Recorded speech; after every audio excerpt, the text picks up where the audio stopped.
Okay, I'm a little behind, so I'm going to talk even faster. Worship is submission to God, Revelation 19:10. He quickens our conscience by his holiness. The closer you get to God, the more his word cleanses our consciences. Now, I want to talk about that because Hebrews 9:14 was a verse I had to learn. I was in school. I was working on my doctorate, and one of the things you had to do where I went to school to get your doctorate is you sat before the entire ancient language faculty. They would put a Greek New Testament on the table in front of you. You would stand on one side of the table. They were all sitting on the other side, and you would walk up and take the Greek Testament, and they would tell you where to open, and you had to read. You had to be able to read any part of the Greek New Testament and explain it to the Bible faculty. I took Greek for 5 years, and Hebrew, but Greek for 5 years, unbroken years. And I got to my doctoral comprehensives at that moment, working on my PhD, and I went to the dean of the school, and I said, Dr. Marshall Neal, you know I've worked my hardest on Greek. I said, when you put that testament there, you know I'm not going to be able to do this. And he went, I do. I know you're not going to be able to do it. I said, well, what should I do? I said, I've been in school all these years. I said, it's my 8th year. I want to get my doctorate, and I've done all the classwork. He said, would it help you if I narrowed it down from 27 books to just one? He said, if I told you which book I'm going to choose a verse or a passage from. I said, that would really help me. And he looked at me and said, the book of Hebrews. Well, I went home that night, and I began memorizing the book of Hebrews because I thought, if nothing else, I know what it says in English, and it kind of follows what the Greek, says. So I started, and I found out there are 303 verses in the book of Hebrews. I was learning them as fast as I could. I would pace at night. Every night, I would take 2 hours, and I would just say those verses, and I was memorizing Hebrews. Before I was in seminary, though, I was a truck driver in Michigan, and I used to back my little truck, big truck, full of batteries, up to the loading docks. And I'd get my clipboard and I'd run down the steps and I'd go to the counter to have the person receiving my load sign. And if I wasn't careful and I looked behind them, at every loading dock of every business where I delivered batteries, the wall behind the counter where you had to get your clipboard signed, the wall there had life-size posters. See these big posters here? Life-size posters of nudity, of every wicked, sexual, deviant act you could think of, just plastered on the walls. Life-size, not life-size. So I would come up with my clipboard. Because I was a Christian, I didn't want to look at that. I'd never seen pornography in my life, grew up in the church, and I would put my clipboard like this and say, hey, thank you. And you know what the problem is? One of the ways God designed us? I can see my hand right here, can't you? That's called our peripheral vision. I can see my hand way up here. Did you know, as hard as I tried, even looking at you, I can actually see that wall over there. I actually can. I'm not looking at it, but I can see it. And the problem is your mind and mine can hold 3 trillion video clips. In other words, there's enough capacity in our brains to take a video with sound and the picture and even overlay it with our thoughts and feelings for our whole lifetime. That's how much capacity we have. That's why most people don't use their whole brain in school, but their brain is constantly like a video camera recording everything you're thinking, everything you're seeing, everything you're feeling, everything you hear, and it's just all there. So those years I was a truck driver, by the way, if you tried to escape the counter and go to the men's room, do you know what the men's room was in all those truck stop places? Just stacks this high of every kind of, Playboy and pornography and everything, and they had them all plastered there. That's how men were before the Me Too thing, they were just, Well, I was pacing, learning the book of Hebrews to get my doctorate, and one of the things that I'd always struggled with was that I still had memories of what I didn't want to see that was still there from all those walls, from all those years as a truck driver. And then I got to the 9th chapter of Hebrews. So here I am, pacing, learning the book of Hebrews to pass my comprehensive Greek exam. And I got to Hebrews 9:14. I'll never forget when I stopped. It said, how much more shall the blood of Christ, who through the eternal Spirit offered himself without spot to God, cleanse your conscience from dead works to serve the living God? And I thought, is it possible, God? Can you delete videos that have been taken that we don't want in our minds?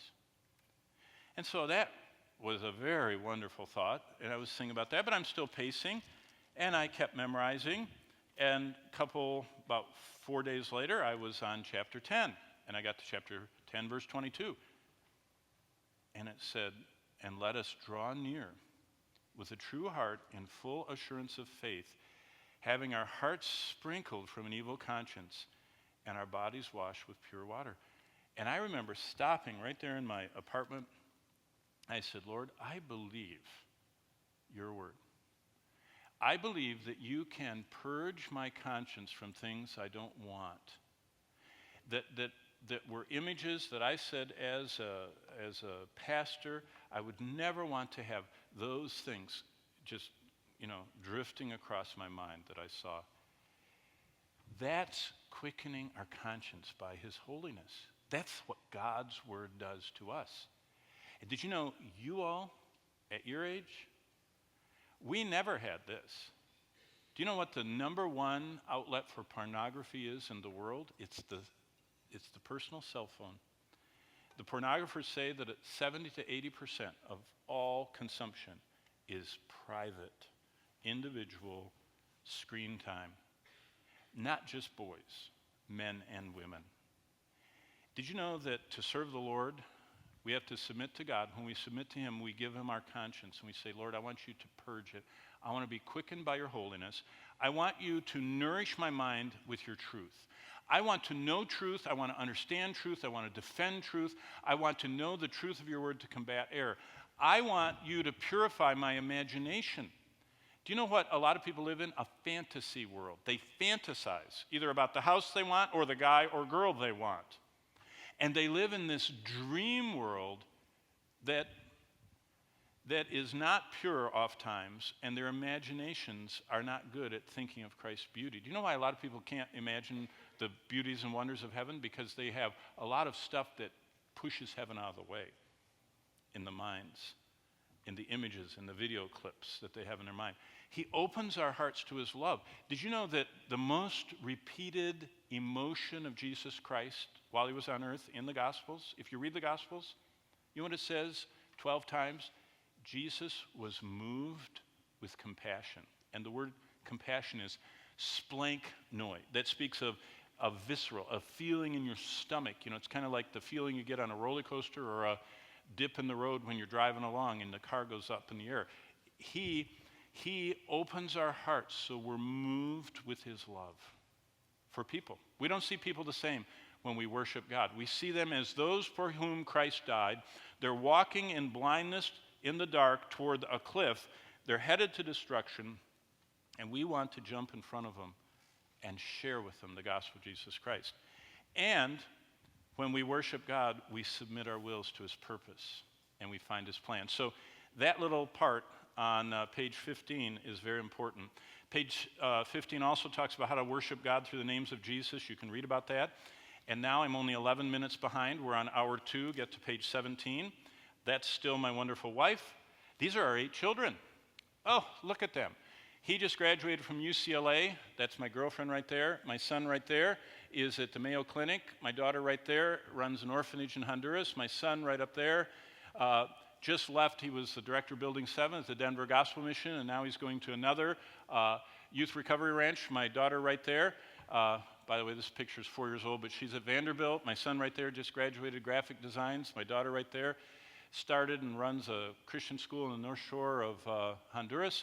My son right there, Johnny, is amazing. He is an app maker. He invented a lot of apps they sell in the App Store, and one of them a couple years ago, sold 1 million copies at Christmas. It was amazing. It was called Wood Camera. But if you use Instagram, he's the one that invented stories. He developed that. If you ever use Boomerang, you know, the thing that goes boing boing, he invented Boomerang. He invented a lot. Layout. He invented layout. But that's my son there. He's in the tech industry, and his wonderful wife. So there's my family. Let's get to page 16. And I would like to give you briefly this hour before the bell, I would like to distill down Jesus' longest sermon on the future, Matthew 24, and show you what he said from the news as we see it today. The disciples asked Jesus a question. Look at Matthew 24, and look what they ask him in Matthew 24 in verse 8. So Matthew 24 is Jesus, what we call the Olivet Discourse. And in verse 8, Jesus says to them, they ask him in verse 3, what will be the sign of your coming? Verse 3. Verse 8, Jesus said, the signs I tell you will just be the beginning of sorrows. So what Jesus basically said is that there are trends that you will see on the earth that will keep getting bigger and bigger. They're kind of like things that will start happening, but they're going to get bigger and bigger and stronger and crescendo at his second coming. Now, basically, there are a group of these, and I'm going to show them to you right now. And what we're talking about is the events that are right here after the rapture. We're talking about the events in the tribulation time. But if you drive home after Halloween and start seeing Christmas decorations, what do you know is coming? Thanksgiving, right. Do you know what? What we see is the tribulation things that we see coming tell us what's near is the rapture. Because, you know, people put up their Christmas decorations often right after Halloween, way before Thanksgiving, to get ready for what's coming. That's what I'm talking about with these specifics. God gives details, specific details on the end of the world. In fact, I just read to you, all these things are the beginning of sorrows. Verse 33, so you also, when you see these things, know it is near.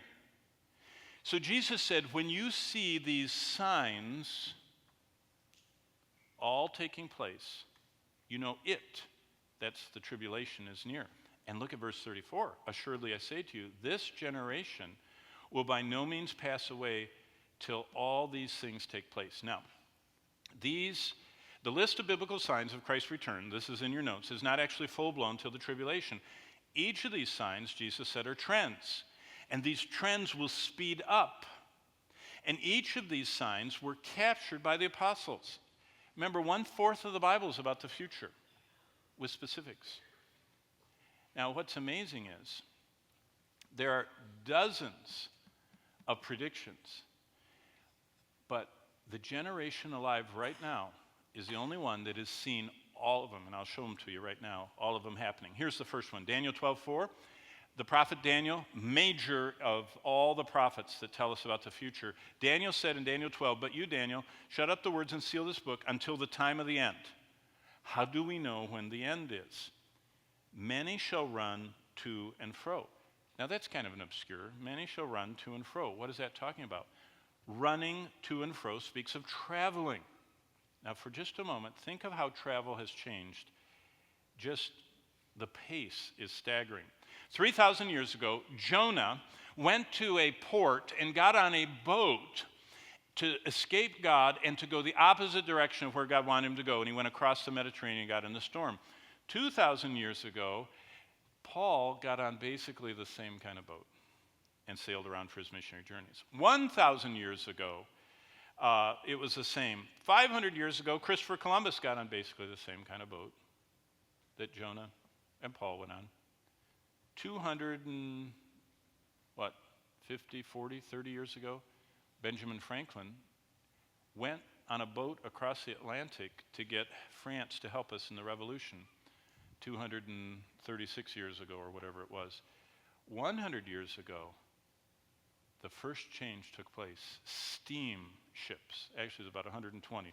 Fulton, the inventor of the steam engine, started steamships, steam locomotives, all of a sudden, people did not travel at the speed of wind, that's a boat, at the speed of horse, that's riding one or being pulled by one, or walking. There were 3 speeds back then: wind, sailing; horse, riding or galloping or being pulled; and walking.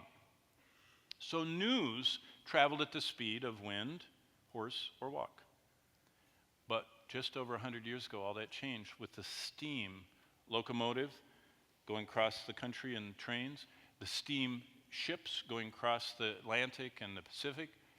But then, immediately following that, the Wright brothers started the whole air transportation. And then Goddard got into the jet propulsion, and then the Nazis perfected it in their jets, and then we're where we are today. So that in the last 100 years, we have gotten to the place where there are routine scheduled flights on airliners that make a trip between continents in just a few hours. Do you know how many people will fly this year? I see most of them in the airports. This is how many airline passengers are in 2018, 4.2 billion. There are only 7.2 billion people on the planet. 4.2 billion fly. That's staggering. That's Daniel 12:4. Many shall run to and fro. Daniel also goes on to say, and knowledge shall increase. Did you know that at the birth of our country in the Revolutionary War, it's estimated that the average person in their entire lifetime read the equivalent of a Sunday paper? Now, you probably don't know what a Sunday paper is. It's made of paper, it's folded in half, kind of has, get your hands dirty, and it has funny ads in the middle. And they used to throw them on front doorsteps, and everybody read the Sunday paper on Sunday and kind of rocked on their chair. I mean, it's ancient history. I have to watch television of something a long time ago. But most people only knew the equivalent of a Sunday paper. That's everything they learned in school and experienced in their whole life, one paper. The Bible says at the end, knowledge was going to, and the word increase is just like, well, let's think about that. It is said, the last time records were finalized on Earth, we humans have produced 4 zettabytes of information. That's all of your Instagramming and all of your Facebooking and all of your posting and all the websites, everything together, all those videos and pictures everybody takes. That's a 1 with 21 zeros, or 304 million years, not hours, of 4K HD video. That's the equivalent of every human being on Earth getting the information of 348 newspapers every day. That's how much information is out there that's stored in servers. Each year sees the introduction of a new generation of computer chip. Each generation basically doubles the processing speed. The newest chip last year was called the AMD Ryzen. It uses 14 nanometer architecture. You know what that means? It means if I had a quarter, you all know what a quarter size is. A quarter has 1 billion lines of code going this way and 1 billion lines of codes going back that way. That's the newest chip, a billion bytes of information on 1 quarter size wafer. That's nanotechnology. That equals a quadrillion lines of information. Now let's talk about what, that's all, computerese, but think of the application to just us. Google. We sit atop a database which contains arguably the sum of the world's accumulated knowledge. Do you remember the Gutenberg project a few years ago? Google went to every library and said, can we scan every book in your library? And they basically digitalized every book that's known. And they have it now in their servers, in that 4 zettabytes of stuff. From wooden boats with sails to MP3s and DVDs and now flash drives and this nano architecture, I can watch or create on a personal computer that now my phone has become. And now Samsung has the new foldable screens. So you won't be limited to just, how much you can fit in your pocket. You'll just have one that can get as big as you want. And it folds up. It's amazing. Well, a Google, when that word was invented, by the way, it was invented by a guy that said he wanted to make a number that was incomprehensibly bigger than anything possible that we could conceive, so it became a Google. And so, it's symbolized by that figure 8 on the side. Actually, the proper word, it's a Google, But Google, the way you see it spelled, they changed. But no one can argue that knowledge is increasing. How about this? Jesus says this in Luke 21. He's talking about Matthew 24, Mark 13, Luke 21, the three times the synoptics give his sermon on the future. Luke 21, he said, there will be signs in the sun, in the moon, and in the stars, and on earth distress of nations with perplexity, the sea and the waves roaring. So what he's talking about is there are going to be weather conditions, I call it global weather gone wild, that is going to cause this. Verse 26 of Luke 21. Men's hearts, here's a Greek word, apsuke. Apsuke is the Greek word. Suke is spirit. Up means out. It means people are going to just die on the spot because they're going to be terrified with what they see. Happens all the time. When there are terror attacks, when there are bombings, there are a group of people in everyone that are traumatized so much that either they have a stroke or a heart attack on the spot or soon after something happens to them. They get so scared. We've heard the term scared to what? Death. Jesus said the weather, just the weather, is going to get to the point where people see it coming, the tsunami or whatever they see coming, they just collapse. Now, in 2017, these were the big disasters last year. I mean, there was Maria, 102 billion, 65 billion. Harvey was 200 billion. Then we had all the California fires and everything.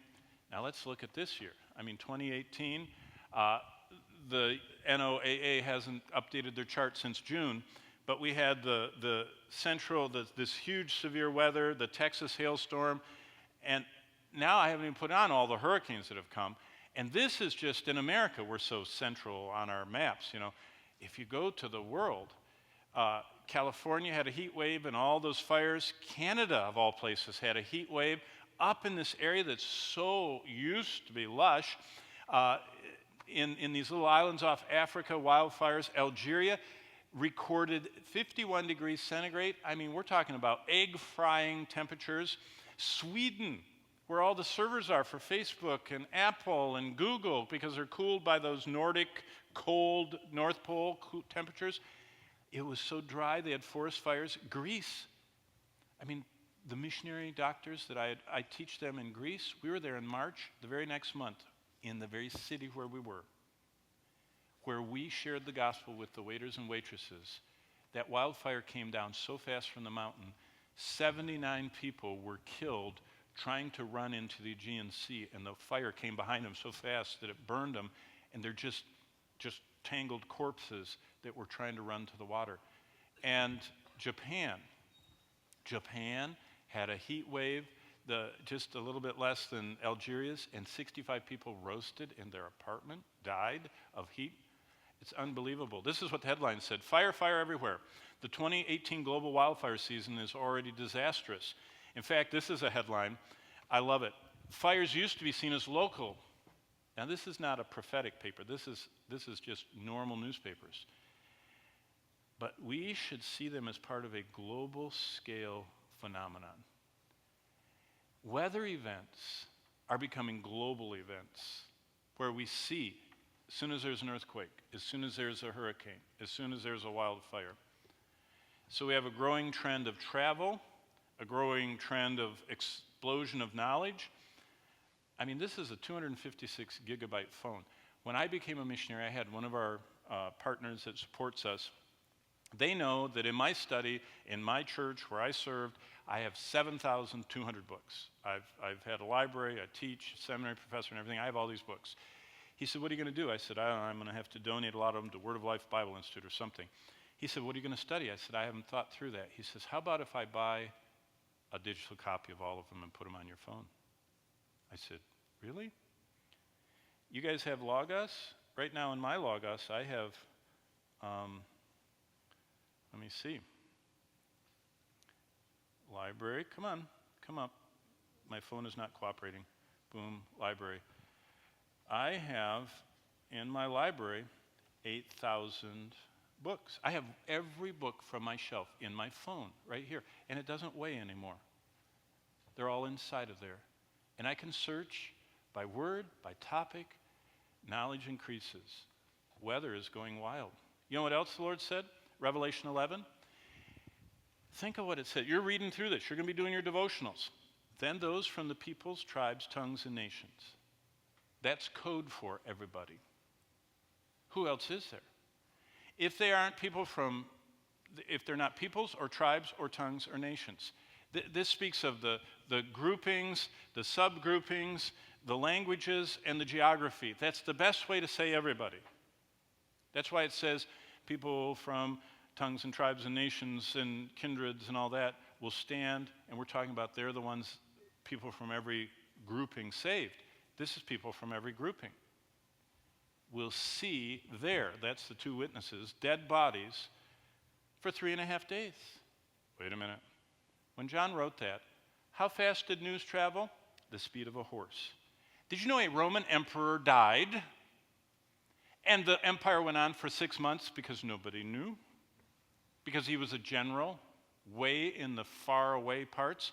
And by the time they went from where he was in Parthia and told Rome, and then Rome sent couriers all the way, there were parts of the empire that didn't know that the emperor had died for 6 months. Yet, at that exact time in history, John, guided by the Holy Spirit, says, everybody on earth is going to watch 2 bodies for 3.5 days. You know, probably most of them are going to be watching on their phone. Now, look at this. I just clipped at 4:30 yesterday. This is just Facebook Live. These are just the people that are broadcasting, you know, I'm eating an ice cream cone, look at me, or I'm at this concert, you know. And it's not just Facebook, there's just everything. Look, every part. Did you notice I don't have over here because it's 4:30 in the morning and Asia's just coming up, but you should see the Orient light up. If I got in the middle of the night and took this picture, you would see all over the Orient because they're more computery than we are. Wow. How about the sign of global evangelism? I just told you about the doctors that are intentionally moving to reach every last unreached people group. Do you know what the Lord said? This gospel of the kingdom will be preached in all the world. When Jesus said that, they didn't even know how big the world was. They didn't even know the continents. They didn't even know the islands. They didn't even know the inlands. I mean, there are Stone Age people that they're still finding with drones in South America, in Southeast Asia. They're still finding tribes we didn't even know were there that are acting just like back with dinosaurs. I mean, it's unbelievable. But the end is all the world will be able to hear the gospel. And Jesus said in Mark 13, the gospel will be first preached to all the nations. Did you know, I looked, a friend of mine a few years ago said, hey, do you mind, for a hobby, if I just take video clips of you, cut them up in little pieces and post them on YouTube? I said, that's fine. Did you know, I just checked this morning, 5 million have been watched, 5 million have been watched, 18 million minutes this month in 159 countries. That's one tiny YouTube channel. And all I talk about is this. The only thing I talk about is the Bible and the gospel, and I do question and answer. But Jesus said the whole world would be reachable. It is. It is. We're living in unprecedented time. This is, have you ever heard of the Southern Baptists, the IMB? They have this map. And the map these are all the unreached people groups. These are the last people that do not have someone that speaks their language, that's part of their culture, that's a born-again Christian. And most of them don't have a copy of the scriptures in their language. So they can't read it in their language, and no one that speaks their language knows it. See them? Now, in Christ's day, they didn't even know that the world looked like this. They certainly didn't know that there were all these people in subcontinent India.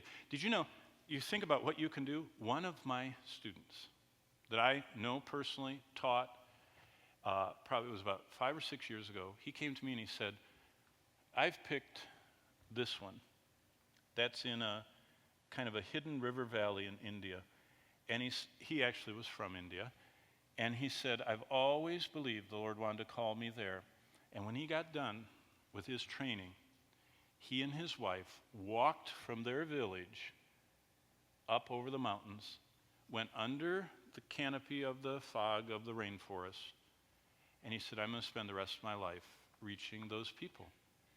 To even live in a time when you know where they are, when you can take a tool to translate the Bible into their language, when you can actually pray for, or be Franklin Graham, put a hospital, he's putting his hospitals right next to all those red dots. And when you give Samaritan's Purse, you're giving to medical missions across the world. Well, it doesn't end there. How about this? Jesus said this, for nation will rise against nation, kingdom against kingdom, and there will be famines. And then look at this word, pestilences. What's a pestilence? By the way, if you have an ESV, it's just in the marginal note, but the very same word is in Luke 21:11. So those of you that are worried about that, here's a pestilence, a C-R-E, capopenem-resistant enterobacteriae. How do you like that? That is a drug-resistant infection. Where I live in Michigan, a guy was out wading in a pond, in his shorts, barefooted, wading in a pond, and he had cut his leg, just a little cut, scraped it on a branch. That brackish, warm water had a resistant enterobacteriae in the water, because it grows in warm, kind of stagnant water. And that stuff grew so rapidly that he went to the best hospital in Grand Rapids, Michigan. They couldn't do anything, so they cut his leg off. They couldn't stop it. It went up, and it killed him. There was no antibiotic that could stop that. You know what's interesting? We're on the 100th year anniversary of the biggest epidemic that's ever been charted, the Spanish flu of World War I. We have Ebola, Zika, the mosquito thing, SARS, severe acute respiratory syndrome, but nothing like the Spanish flu 100 years ago killed 50 million people. Did you know Los Angeles was quarantined? LA? They put a fence up around downtown LA, and they had U.S. Army that would shoot anybody that came across the fence. This is not science fiction. This is not a movie. That was so bad 100 years ago that they left them in there. In fact, when I pastored in Los Angeles with John MacArthur, there was a lady in the class whose father was the pastor on the other side of the fence. So he was not in the quarantine area. They put the fence up around downtown LA, left all those people in there to either get well or die, and his church was right here. And he gathered his family around the table, and he said, God put us here for a reason. It's 1918. All those people are dying inside the fence. Probably most of them never heard the gospel. He said, I'm going in, and I might come out or I might not. And he prayed with them at supper, and the soldiers did let people in. They just wouldn't let anybody out. And he went in with his little backpack and his Bible and ministered inside. Did you know that's the world that we're living in, where there are coming, right now, terrorists are building pathogen-producing labs. And probably the greatest fear right now in the intelligence community is those 4 billion people that fly in airplanes. Did you know you could infect everybody on a plane, and it would be 12 hours before they even knew they were affected, and they could be in all 150 countries of the world within 12 hours. And wherever they land, everybody gets it. And it's happening so fast, they can't stop it. Jesus said, the day is coming. Pestilences. How about this? This is amazing. In Revelation 13, 2 chapters later, we all focus on this. He causes all, both great and rich, poor, to receive a mark on their right hand and their forehead. And everybody's going, 666. Is it going to be a barcode? Is it going to be a tattoo? Is it going to be a chip implanted? Did you know that doesn't matter? What we have failed to realize is this has already happened. Do you know what it says? And no one can buy or sell except those that have what? A number. Right now, there are $256 trillion of wealth in the world. Do you know how much currency there is? Actual dollar bills or yen or euros? Not even 1% of that amount. In other words, the wealth of the world is all digitalized. Hardly anybody. I mean, I was at the New York Thruway toll booth, and I was one of those unfortunate people that didn't have one of those transponders, so I pulled up to this bored attendant, and I pulled out a $20 bill, and he said, "Money? Do you have anything smaller?" I mean, people don't even like money nowadays. Everything is, tap your phone, use your card, use your PayPal, Apple Pay or whatever. Think about what this says. Money will become digitalized, and there's going to be an ability to globally track and position people, and if they don't have the number, they can't buy something. Now, Bonnie and I, we were just in Chiang Mai, Thailand, to speak to those doctors.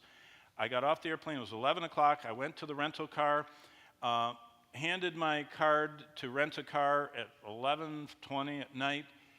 He went like this, swiped my card, and all of a sudden, 4 or 5 seconds later, bing, my phone. I looked at him. Chase Bank. Someone is using your card in Chiang Mai, Thailand. Is it you? Yes or no? Chase Bank knew where I was. At least they knew where their credit card was. And they wanted to make sure I was close to my credit card. 5 seconds. Bing, are you there? Think about the world you live in. I'm just PayPal, Venmo, Square, MasterCard, Visa, all of this. We are living in a time when money has been digitalized and everyone is globally tracked. If you have a cell phone, you are constantly being triangulated by the cell phone tower. That's the only way your phone works. In fact, you can see how far the tower is away by how many bars you have.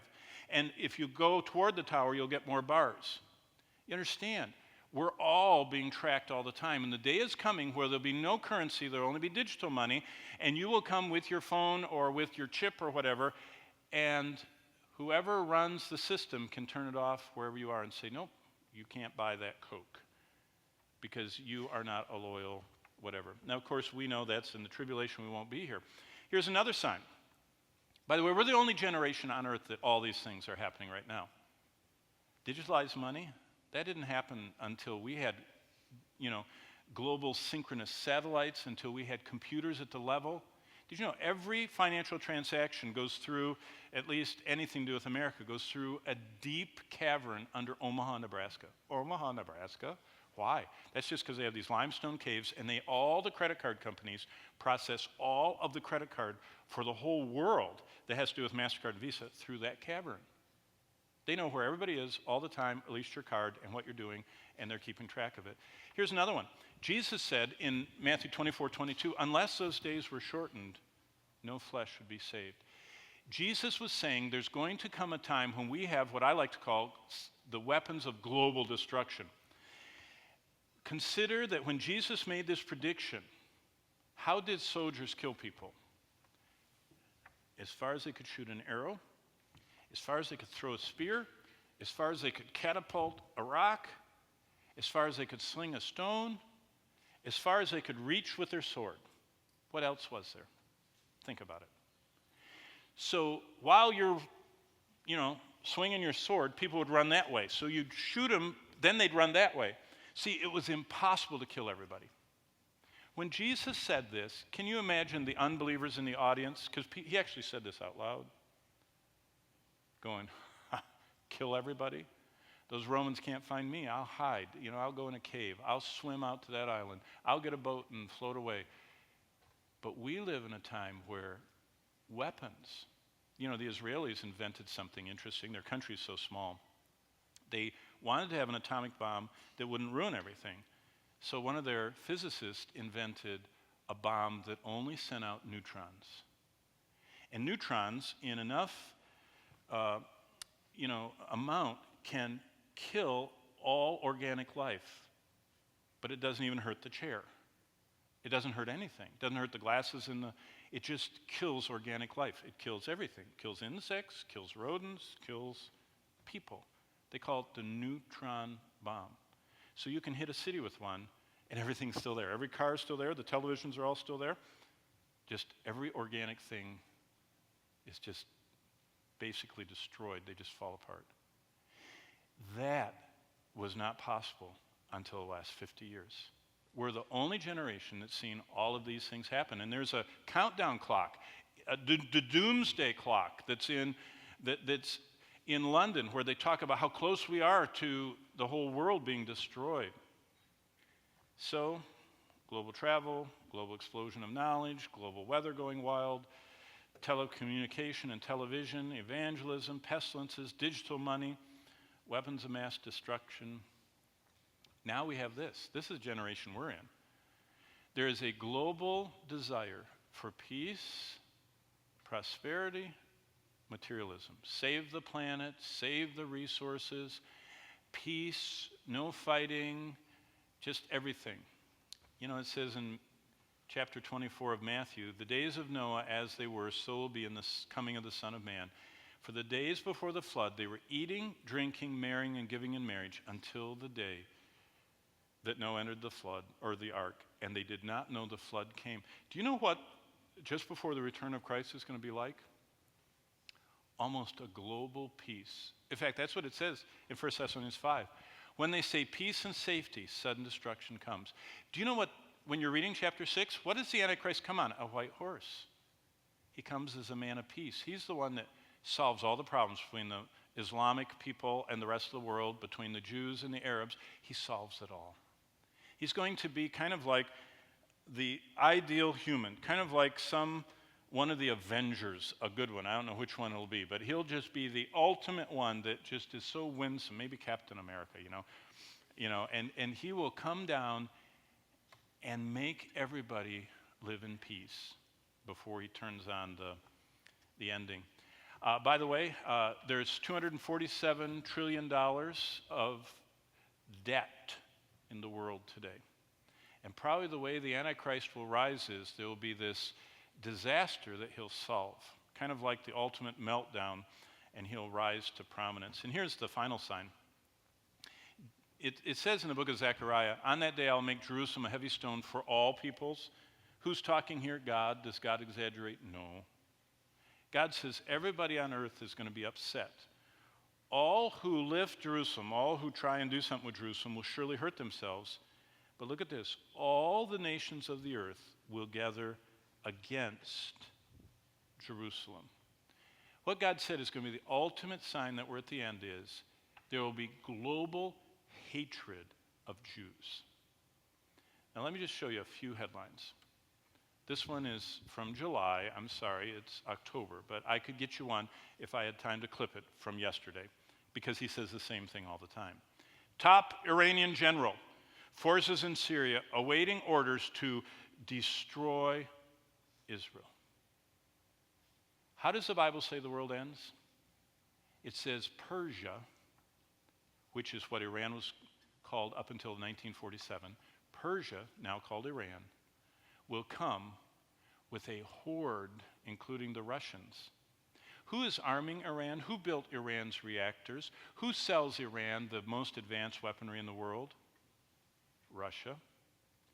And Russia is going to help Iran march to destroy once and for all Israel.